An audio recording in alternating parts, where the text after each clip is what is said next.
dear viewers. Welcome back to our channel. SF1 Classes by Nadeem sir. So ఇప్పుడు మనం నేర్చుకునే class ఏంటంటే economic class. As per schedule మనకి ఇవాళ Wednesday economics లేదా పొలిటికల్ సైన్స్ అని చెప్పాను, ఎకనామిక్స్ తీసుకున్నాము. సో ఫస్ట్ మన ఎకనామిక్ అంటే ఏంటిదో నిర్వచనం, మనకు ఇండియాలో వరకు ఏమేమి ఉందనేది ఈరోజు మన క్లాస్లో నేర్చుకుందాం. ఓకేనా? చలో ఫస్ట్ ఎకనామిక్స్ అంటే ఏంటిదో చూద్దాం. ఫస్ట్ ఎకనామిక్స్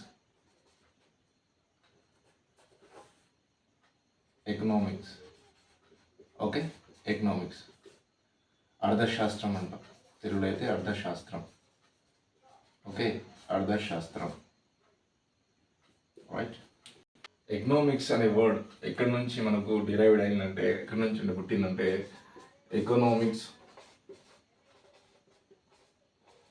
ఎకనామిక్స్ అనే వర్డ్ అర్థశాస్త్రం తెలుగులో అంటాం. ఎకనామిక్ అనే వర్డ్ గ్రీకు పదం. ఓకే, గ్రీకు పదం ఫస్ట్. సెకండ్ ఏంటంటే, ఈ గ్రీకు పదం ఏంటంటే ఒకియోనోమ్ అనే గ్రీకు పదం నుంచి పుట్టింది. ఒకియోనోమ్ అనే గ్రీకు పదం నుంచి ఎకనామిక్ పుట్టింది. ఈ గ్రీకు పదం నుంచి మనకు ఎకనామిక్స్ పుట్టింది, అర్థశాస్త్రం అనేది పుట్టింది. ఈ ఒకియోనోమ్ అంటే, ఒకియో అంటే ఇల్లు, ఓకే, నోమ్ అంటే చట్టం, ఇల్లు లేదా గృహం అంటాం. గృహం మనకు అర్థం అవడానికి ఇల్లు రాశాను. ఓకేనా? నోమ్ అంటే చట్టం. ఓకేనా? ఇది ఒకియోనోమ్ అనే గ్రీకు పదం నుంచి పుట్టింది ఎకనామిక్స్. ఓకేనా? అర్థశాస్త్రం, గృహ చట్టము. ఓకే, దీన్ని గృహ చట్టము అంటాం దేంట్లో, గ్రీకు పదంలో. ఓకేనా? అయితే గ్రీకు పదంలో మనకు పూర్వం కూడా అర్థశాస్త్రం అని పెట్టక ముందు పూర్వం దీన్ని గృహ నిర్మాణ చట్టం అని పిలిచేవారు. గృహ నిర్మాణ చట్టం. ఓకేనా? గృహ నిర్మాణ చట్టం ఎకనామిక్స్ని పిలిచేవారు పూర్వం. ఓకేనా? Okay, right. ఇప్పుడు దీంట్లో మనకు ఈ ఎకనామిక్స్ అనేది, ఈ ఎకనామిక్స్కి ఇద్దరు అంటే ఒక శాస్త్రవేత్త, అతని పేరు Adam Smith, the father of economics. అర్థశాస్త్ర పితామహుడు ఎవరు అంటే, అర్థశాస్త్ర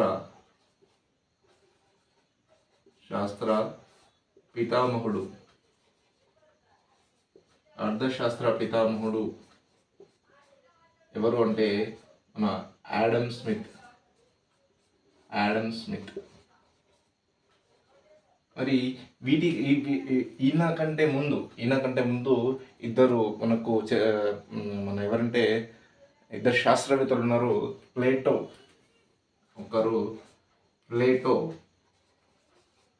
ఇంకొకరు అరిస్టాటిల్. వీళ్ళిద్దరూ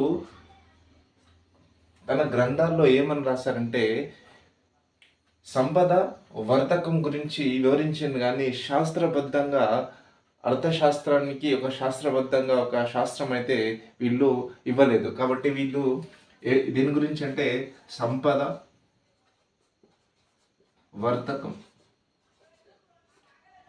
వర్తకం గురించి వీరి శాస్త్రాల్లో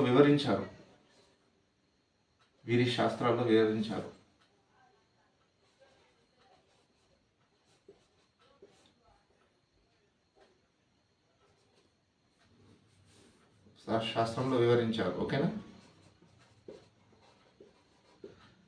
వీళ్ళు తన శాస్త్రాల్లో ఏమి సంపద వర్తకం గురించి మాత్రమే వివరించారు. కానీ మన ఆడమ్ స్మిత్ గారు 1776వ సంవత్సరం, ఈయన 76వ సంవత్సరం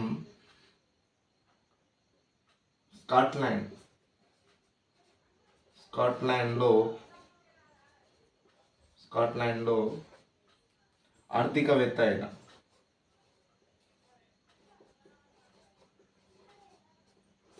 ఆర్థికవేత్త. ఈయన ఒక గ్రంథం రచించిండ్రు.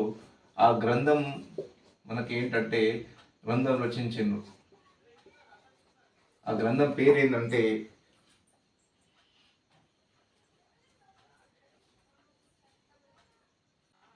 ఎంక్వైరీ, ఇంగ్లీష్లో రాస్తాను,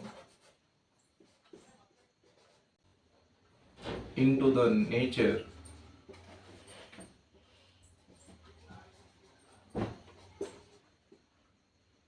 and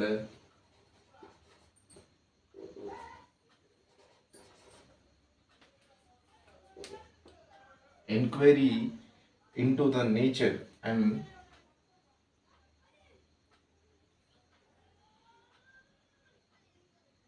wealth of nation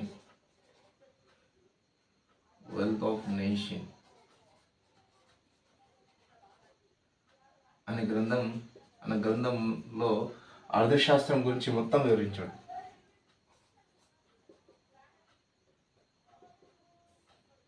గ్రంథంలో అర్థశాస్త్రం గురించి వివరించాడు.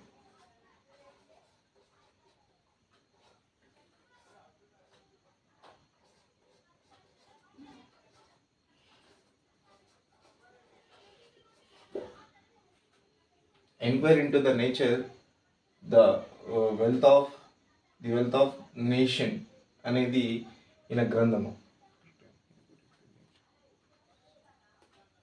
Okay, and causes of the inquiry into the nature and causes of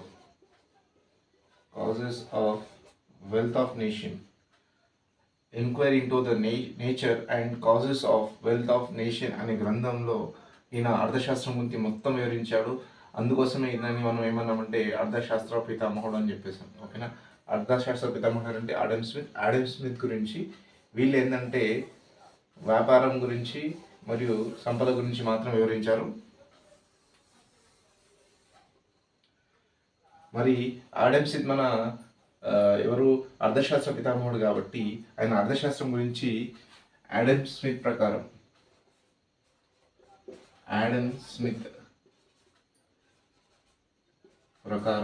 నిర్వచనం ఏంటంటే సంపద గురించి సింపుల్గా సంపద గురించి వివరించే శాస్త్రాన్ని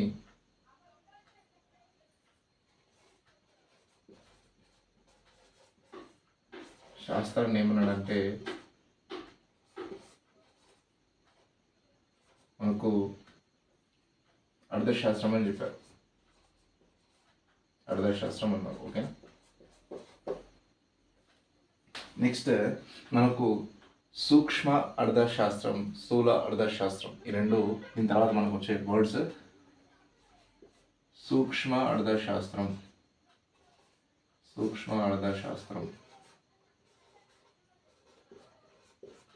ఈ సూక్ష్మ అర్థశాస్త్రం కూడా గ్రీకు పదము. ఓకే, గ్రీకు పదం. దీన్ని మైక్రో ఎకనామిక్స్ అన్నాడు. మైక్రో అనే పదం నుంచి తీసుకున్నాడు దీన్ని. మైక్రో అనే పదం అంటే, మైక్రో అంటే చిన్నది. మనం MIC రాస్తాము, కానీ MIKROని మనం గ్రీకు భాషలో రాస్తే చిన్నది అని అర్థం. ఈ పదం యొక్క అర్థం ఏంటంటే చిన్నది. సూక్ష్మ అంటే మనకి ఇక్కడ అర్థంలో ఉన్నది, సూక్ష్మ అంటే చిన్నదని. కానీ గ్రీకు పదం ఏంటంటే మైక్రో అసలు యాక్చువల్లీ మైక్రో ఎకనామిక్స్. ఓకేనా, రైట్, చిన్నది అని అర్థం. ఈ మైక్రో ఎకనామిక్ ఏంటంటే దాన్ని మనం ఎలా నిర్వచిస్తామంటే డెఫినేషన్ ఏంటంటే నిర్ణీత వ్యవస్థ, నిర్ణీత సంస్థ, నిర్ణీత కుటుంబం,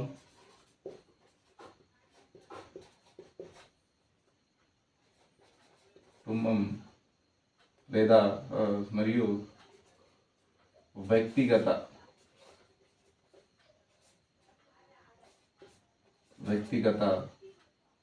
ధరల,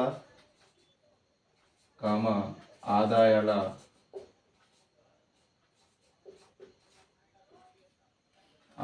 గురించి వివరించే శాస్త్రాన్ని ఏమన్నామంటే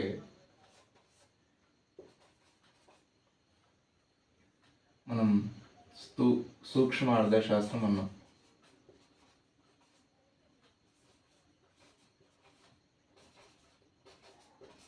సూక్ష్మార్థశాస్త్రం అన్నాం. ఓకేనా, రైట్.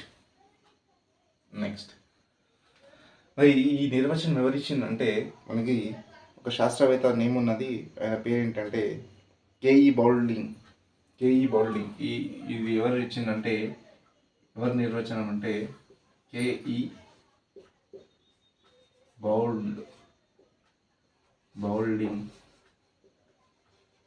బౌల్డింగ్ ప్రకారం ఈ నిర్వచనం మనకి ఇచ్చింది.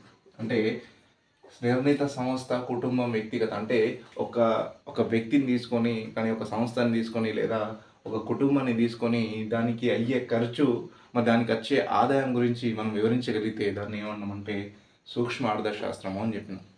ఓకేనా. నెక్స్ట్ మనకు స్థూల అర్థశాస్త్రం. స్థూల అర్థశాస్త్రం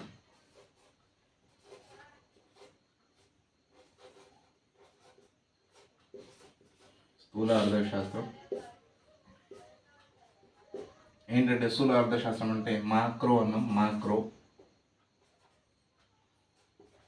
ఇది మాక్రో అనే గ్రీక్ వర్డ్ నుంచి పుట్టింది. Actually macro. ఓకే, ఇది తెలుగులో రాస్తే మైక్రో. ఓకేనా, మైక్రో అనేది ఇది సూక్ష్మ అర్థశాస్త్రం. మ్యాక్రో అని రాస్తే ఇది స్థూలార్థశాస్త్రం. సూక్ష్మార్థశాస్త్రం, స్థూలార్థశాస్త్రం. దీన్ని మ్యాక్రో ఎకనామిక్స్ అంటే మ్యాక్రో అనే వర్డ్ నుంచి, అంటే మ్యాక్రో అంటే లార్జ్ లేదా పెద్దది, ఇంగ్లీష్ అయితే లార్జ్, తెలుగులో అయితే పెద్దది అంటే ఇప్పుడు స్థూల అర్థశాస్త్రంకి కీన్స్ అనే శాస్త్రవేత్త, ఈయన కూడా ఒక శాస్త్రవేత్తనే, రైట్. కీన్స్ అనే శాస్త్రవేత్త ఏం చేశారంటే దీనికి నిర్వచనం ఇచ్చిండు. స్థూల అర్థశాస్త్రానికి ఏమి ఇచ్చారంటే, ఈయన ఒక ఆర్థిక వ్యవస్థ అనేది దాని యొక్క పనితీరు, దాని యొక్క నిర్ణయాలు, దాని యొక్క నిర్మాణం, వీటన్నిటి గురించి అధ్యయనం చేసే శాస్త్రాన్ని ఏమన్నాడంటే మనకు స్థూల అర్థశాస్త్రం అని చెప్పారు. అంటే మొత్తం ఒక ప్రభుత్వాన్ని కానీ, అంటే పెద్ద వస్తువుని, లేదా మనకు టోటల్గా అనేది దాని గురించి అధ్యయనం చేసే శాస్త్రం, దాని నిర్మాణం, దాని డిసిషన్స్, దాని వర్క్, దాని ఎఫిషియన్సీ, దాని ప్రోగ్రెస్, వీటన్నిటి గురించి అధ్యయనం చేసే శాస్త్రాన్ని మనం అంటే స్థూల శాస్త్రం అన్నాం. మొత్తం ఒక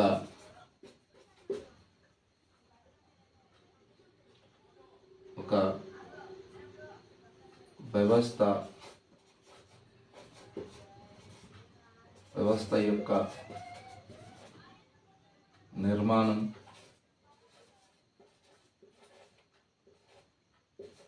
లక్షణ, పనితీరు,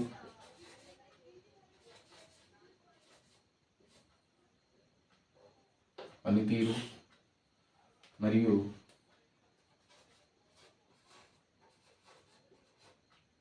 దాని నిర్ణయాలు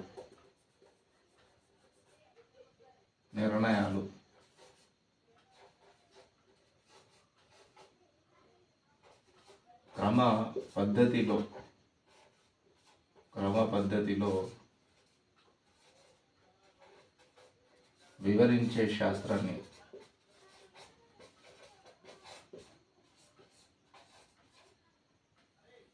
మైక్రో లేదా స్థూల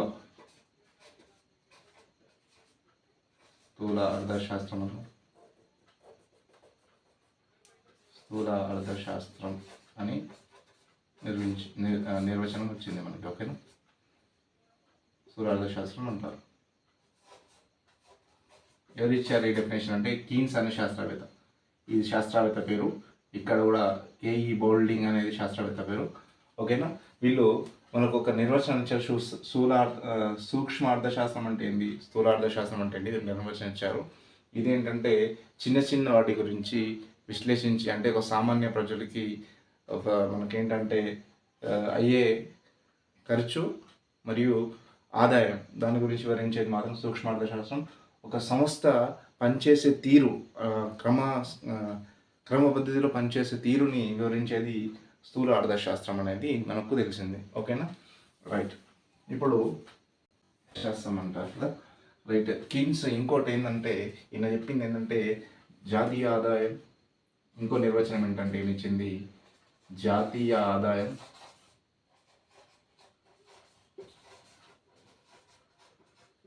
పేదరికం మరియు జాతీయ ఆదాయం, పేదరికం, నిరుద్యోగం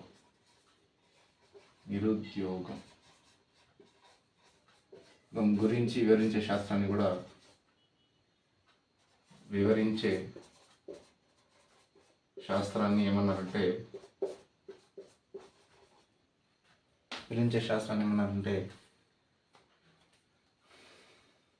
స్థూల అర్థశాస్త్రం అని చెప్పారు.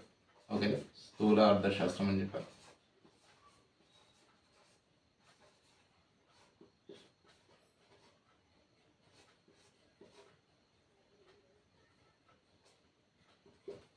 అన్నారు. ఇది మినిమం బేసిక్స్ అనేది ఎకనామిక్స్ నుంచి ఏది ఇచ్చినాం, మినిమం బేసిక్స్. అయితే ఇప్పుడు మనం మన ఇండియా గురించి వెళ్దాం. అయితే ఇప్పుడు మన ఇండియా గురించి వెళ్తే ప్రణాళిక, మన ఇండియా అనేది ప్రణాళికల నుంచి, మన ఇండియా అనేది ప్రణాళికబద్ధమైన ఆర్థిక వ్యవస్థను కలిగి ఉన్నది. ఓకేనా, భారతదేశం అనేది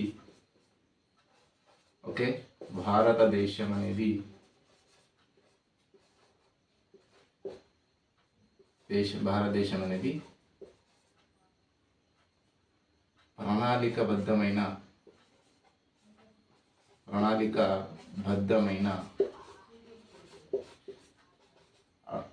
ఆర్థిక వ్యవస్థను కలిగి ఉన్నది.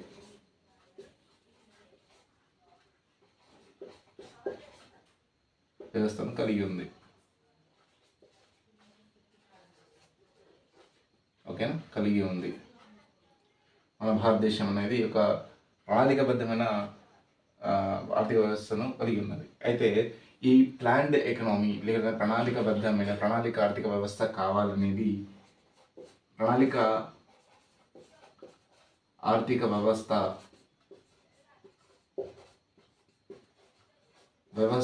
దేనికోసం అంటే సంతులిత అంటే సమానమైన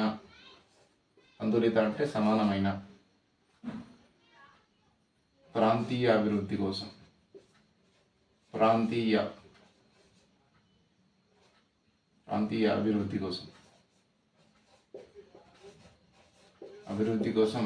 ఈ ప్రణాళిక ఆర్థిక వ్యవస్థ అనేది కంపల్సరీగా ఉండాలి. ఎందుకు ఉండాలి అంటే సమానమైన ప్రాంతాలు అభివృద్ధి కలిగి ఉండాలి. Equal development. ఓకేనా, ఈక్వల్ డెవలప్మెంట్ ఉండాలి. కాబట్టి దానికోసమే ఈ ప్రణాళిక ఆర్థిక వ్యవస్థ అనేది రూపొందించబడింది. అయితే మొదటిగా ప్రణాళిక ఆర్థిక వ్యవస్థ కలిగి ఉన్న దేశం ఏంటంటే మొదటిసారిగా రష్యా.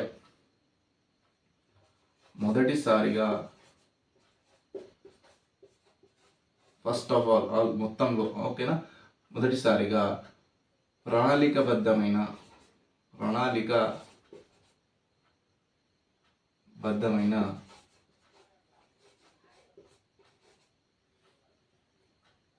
ఆర్థిక వ్యవస్థ కలిగిన దేశం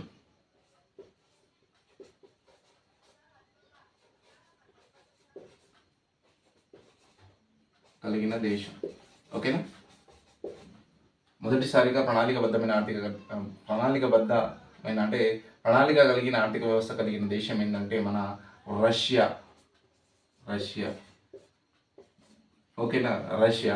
ఈ రష్యా అనేది మనం స్వతంత్ర అనంతరం మనం ఈ రష్యా దేశాన్ని ఒక దీన్ని పాయింట్అవుట్గా చేసుకొని మనం కూడా మన దేశాన్ని ప్రణాళికాబద్ధమైన ఆర్థిక వ్యవస్థగా మనం కూడా దేన్ని మోటివ్గా తీసుకున్నామంటే రష్యాని మోటివ్గా తీసుకొని మన ఆర్థిక వ్యవస్థను మనం ఈ ప్రణాళికాబద్ధమైన ఆర్థిక వ్యవస్థగా మనం తీర్చిదిద్దుకుందాం. ఓకేనా? అయితే మొట్టమొదటిసారిగా విశ్వ మోక్షగుండం విశ్వేశ్వరయ్య గారు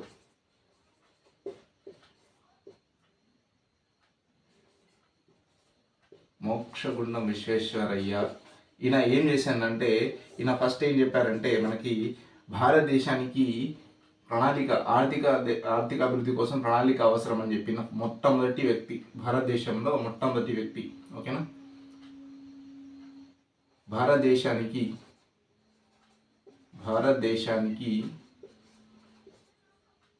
ప్రణాళిక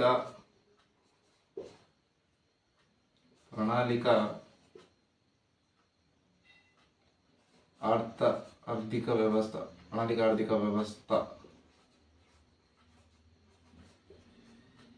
ఇది ఇంపార్టెంట్, గుర్తుంచుకోండి. మొదటిసారిగా ఇలా చెప్పిండ్రు, ఫస్ట్ టైం, మొదటిసారిగా.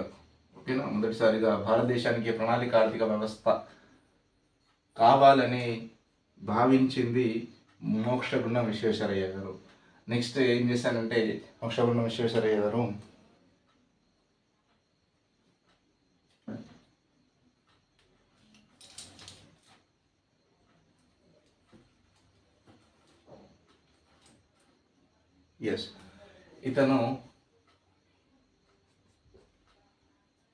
ఈయన ఒక గ్రంథం రాసిండు, ప్లాన్డ్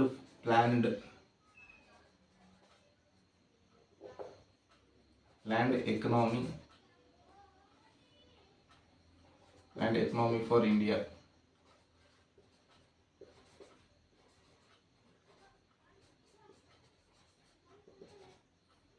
ఇండియాకి ఒక ప్లాన్డ్ ఎకనామీ కావాలని ప్లాన్డ్ అనే ఒక గ్రంథం రాశాడు. ఈ గ్రంథంలో 10 సంవత్సరాలకు సరిపడా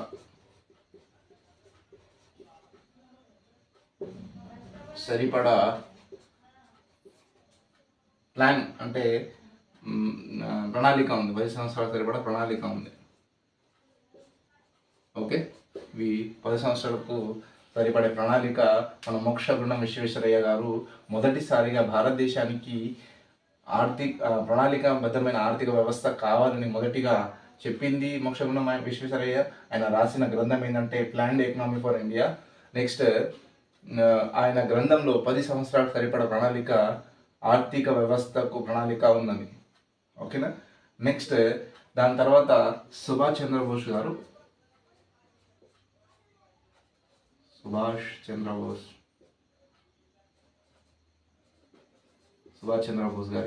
ఏమన్నారంటే సుభాష్ చంద్రబోస్ గారు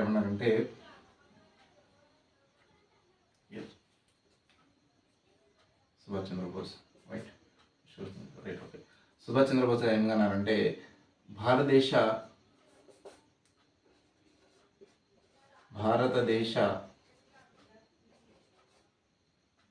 ఆర్థిక అభివృద్ధికి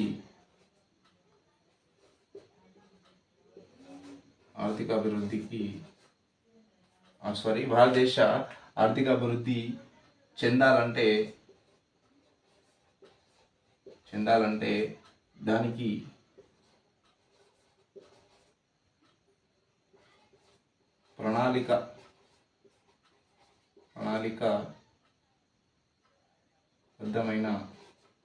ప్రణాళికబద్ధమైన ఆర్థిక వ్యవస్థ అవసరమని చెప్పారు.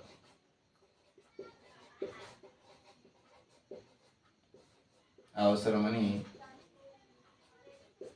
ఎవరు సుభాష్ చంద్రబోస్ గారు మనకు భారతదేశానికి ఆర్థిక అభివృద్ధి మనం ఎకనామికల్లో ఫిట్గా ఉండాలంటే దానికి ఒక ప్లానింగ్ అవసరమని మన సుభాష్ చంద్రబోస్ గారు మనకు సుభాష్ చంద్రబోస్ ఇంకోటి ఏమన్నారంటే భారతదేశ ఆర్థిక అభివృద్ధి ప్రణాళిక అవసరం, దానికి ఒక సంఘం కూడా ఏర్పాటు చేయాలని కూడా చెప్పారు. ఇంకో పాయింట్ ఇక్కడ ఏంటంటే ప్రణాళిక సంఘం కూడా ఉండాలని చెప్పారు.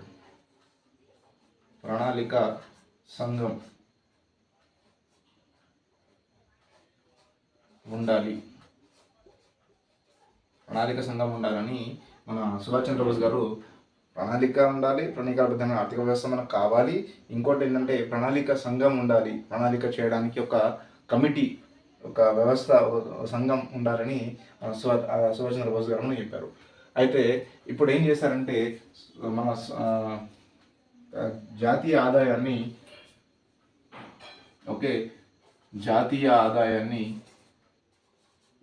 జాతీయ ఆదాయం 3 రేట్లుగా,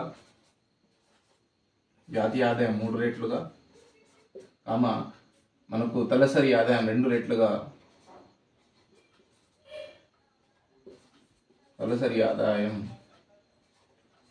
రేట్లుగా, పెంచే లక్ష్యం పెట్టుకొని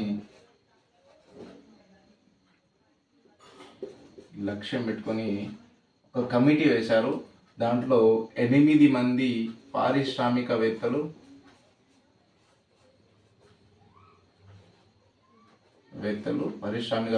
ఏం చేశారంటే 15 సంవత్సరాలు కష్టపడి ఒక నివేదిక ఇచ్చారు.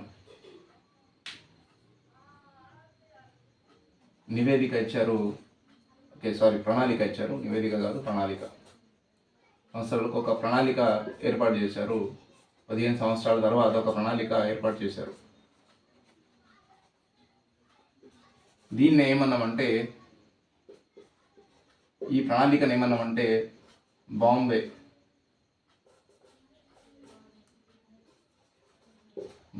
ప్రణాళిక అన్నాం. ఓకేనా? జాతీయ ఆదాయం 3 రెట్లు, తలసరి ఆదాయం 2 రెట్లు. ఆ విధంగా దాన్ని లక్ష్యంగా పెట్టుకుని, అంటే 3 రెట్లు పెరగాలి జాతీయ ఆదాయం, తలసరి ఆదాయం 2 రెట్లు పెరగాలి. ఓకేనా? 2 రెట్లుగా, 2 times. ఓకేనా? నెక్స్ట్ పెంచే లక్ష్యంగా 8 మంది పారిశ్రామికవేత్తలు ఏం చేశారంటే 15 సంవత్సరాలు కష్టపడి ఒక ప్రణాళిక ఏర్పాటు చేశారు. దాన్ని ఏమంటామంటే బొంబాయి ప్రణాళిక అని చెప్తాం. నెక్స్ట్ దీని తర్వాత ఏం జరుగుతుందంటే 1938వ సంవత్సరంలో మన భారత జాతీయ కాంగ్రెస్,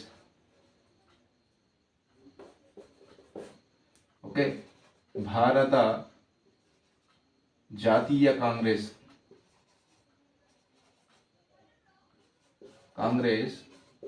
వీళ్ళు ఏం చేస్తారంటే 1948వ సంవత్సరంలో నెహ్రూ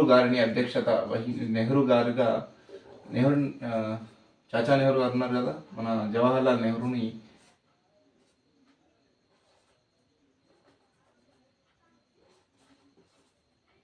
అధ్యక్షతన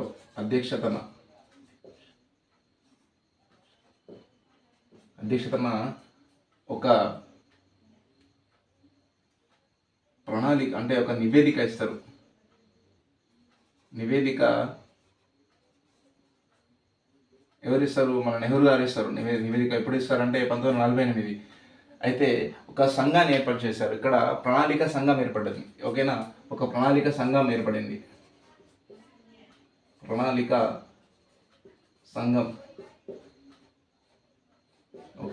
సంఘం ఏర్పడింది. దానికి అధ్యక్షుడు ఎవరంటే మన నెహ్రూ గారు. ఆయన అధ్యక్షతనలో ఆయన ప్రెసిడెంట్గా ఉన్నప్పుడు ఒక నివేదిక సమర్పించారు. ఆ నివేదిక ఏమన్నారంటే కంపల్సరీగా దాంట్లో ఆ నివేదికలు ఏముందంటే ప్రణాళికకి, అంటే ప్లానింగ్కి దాని యొక్క ప్రాధాన్యత, దీని ఇంపార్టెన్స్ ఉన్నది. అంటే ప్లాన్డ్ ఎకనామీ ఉంటే దాని యొక్క ఇంపార్టెన్స్ ఏంటి అనేది ఈ నివేదికలో ఎవరు వివరించారంటే 1948వ సంవత్సరంలో నెహ్రూ గారి నివేదిక ఇది ఇచ్చారు. ఓకేనా? ప్రణాళిక ఉండాలి కంపల్సరీ, దాని యొక్క ఇంపార్టెన్స్ ఏంటనేది ఈ నివేదికలో ప్రతిపాదించారు. దీని తర్వాత మనకు వచ్చేది ఎవరంటే అయితే 1944వ సంవత్సరంలో గాంధీయన్ ప్రణాళిక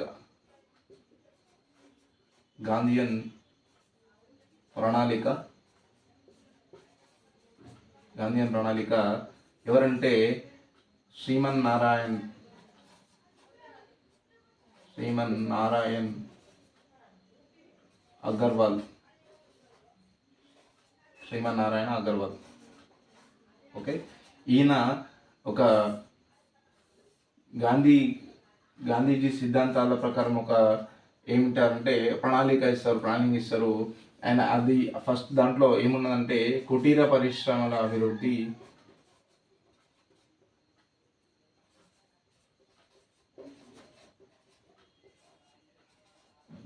ఓకే, కుటీర పరిశ్రమల అభివృద్ధి ఒకటి. నెక్స్ట్ ఏంటంటే స్వయం సమృద్ధితో కూడిన వ్యవసాయం.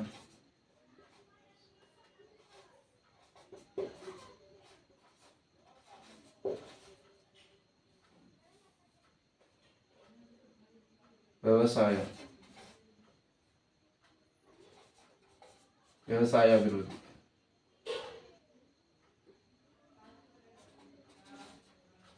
వ్యవసాయ అభివృద్ధి గురించి ఈయన ఈ గాంధీయన్ ప్రణాళికలో మన ఎవరు శ్రీమన్ నారాయణ్ అగర్వాల్, దీన్ని షార్ట్కట్లో ఎస్ఎన్ నారాయణ్ అగర్వాల్ కూడా అనుకోవచ్చు. ఎస్ఎన్ అగర్వాల్. ఓకేనా, ఎస్ఎన్ అగర్వాల్. నెక్స్ట్ దీని తర్వాత ఇంకొక ప్రణాళిక ఉంది, ప్రజల ప్రణాళిక. ప్రజల ప్రణాళిక ఎవరు ఇచ్చారంటే మనకు ఇచ్చిన వారు ఎవరంటే ఎంఎన్ రాయ్ ఇచ్చారు ప్రణాళిక. ఇందులో ఈయన ఏం చెప్పారంటే ఈయన కూడా 2 లక్ష్యాలు పెట్టుకున్నారు. ఒకటేంటంటే వ్యవసాయ అభివృద్ధి,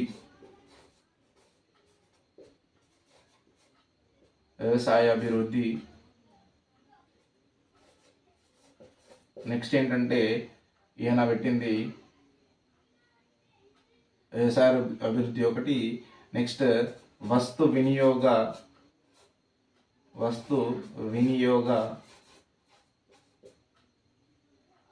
పరిశ్రమాభివృద్ధి.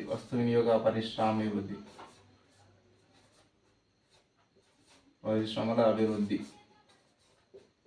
ఈయన కూడా ఒక 15 సంవత్సరాలకు సరిపడా, ఓకే, ఈయన 15 సంవత్సరాలకు సరిపడా నివేదిక ఇచ్చిండు, అంటే ప్రణాళిక ఇచ్చిండు. సంవత్సరాలకు సరిపడది అంటే 15 సంవత్సరాలకు సరిపడా ప్రణాళిక ఎవరు ఇచ్చారంటే మన ఎంఎన్ రాయ్ గారు ఇచ్చారు, మానవేంద్రనాథ్ రాయ్. ఓకే, ఈయన ఎస్ఎన్ అగర్వాల్, శ్రీమన్ నారాయణ అగర్వాల్. ఈయన కుటీర పరిశ్రమలకు వ్యవసాయ అభివృద్ధికి. ఇది ఈయన గాంధీయన్ అని రాశాం కాబట్టి ఈయన గాంధీ సంకేతాలను అంటే గాంధీ గారి సిద్ధాంతాలను దృష్టిలో పెట్టుకొని రాశారు. ఓకేనా, సిద్ధాంతాల ప్రకారం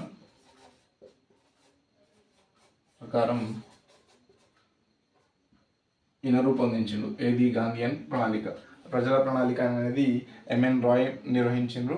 వ్యవసాయ అభివృద్ధి, వస్తు వినియోగ పరిశ్రమల అభివృద్ధి 15 సంవత్సరాలకు సరిపడా ఈయన నివేదిక ఇచ్చిండ్రు. తర్వాత ఒక సలహా కమిటీ కావాలని మనకు ఇంకొకరు ఎవరంటే 1946 సంవత్సరంలో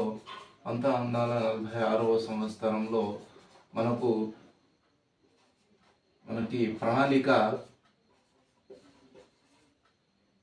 సలహా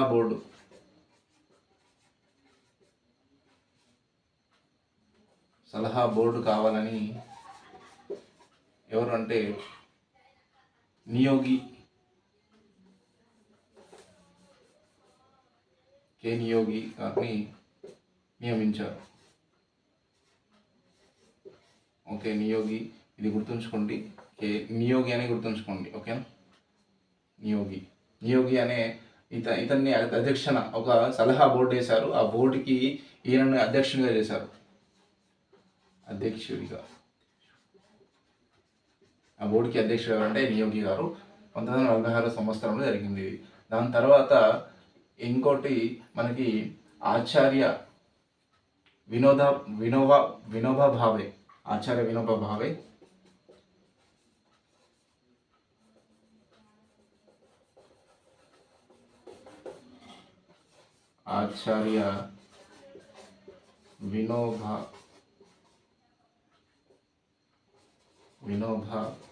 భావే.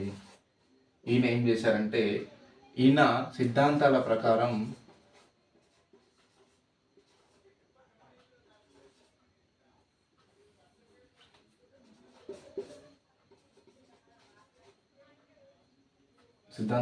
ఒక ప్రణాళిక వచ్చింది.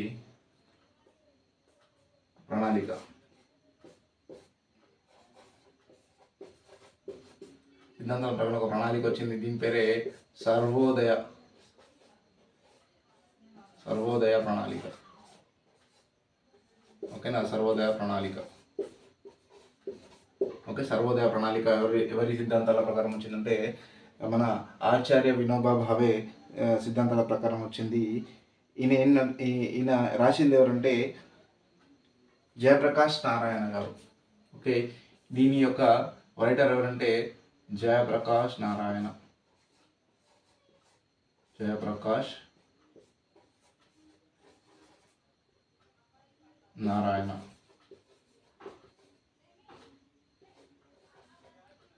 ఓకే, జయప్రకాష్ నారాయణ గారు సర్వోదయ ప్రణాళికను ఎవరి సిద్ధాంతాల ప్రకారం తయారు చేశారంటే ఆచార్య వినోబా భావే యొక్క సిద్ధాంతాల ప్రకారం ఆ జయప్రకాష్ నారాయణ గారు సర్వోదయ ప్రణాళికను ఏం చేశారంటే మనకు నిర్మించారు. ఓకేనా?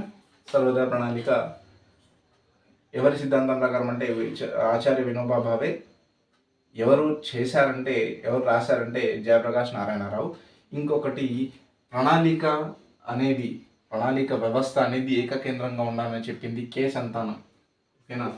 కె సంతానం గారు ఏం చెప్పారంటే కె సంతానం ఈయన చెప్పింది ఏంటంటే ఆర్థిక వ్యవస్థ అనేది ఏకకేంద్రంగా ఉండాలి. ఆర్థిక ప్రణాళిక వ్యవస్థ అనేది ఓకే ఆర్థిక ప్రణాళిక వ్యవస్థ అనేది ఏకకేంద్రంగా ఉండాలని మనకు చెప్పింది. ఏకకేంద్రంగా ఉండాలని ఈయన చెప్పింది ఎవరంటే కె సంతానం గారు. ఓకేనా? ఇది మన ఫస్ట్ క్లాస్. నచ్చితే లైక్ చేయండి, షేర్ చేయండి, సబ్స్క్రైబ్ చేసుకోండి. నెక్స్ట్ క్లాస్లో మళ్ళీ కలుద్దాం. ఓకే.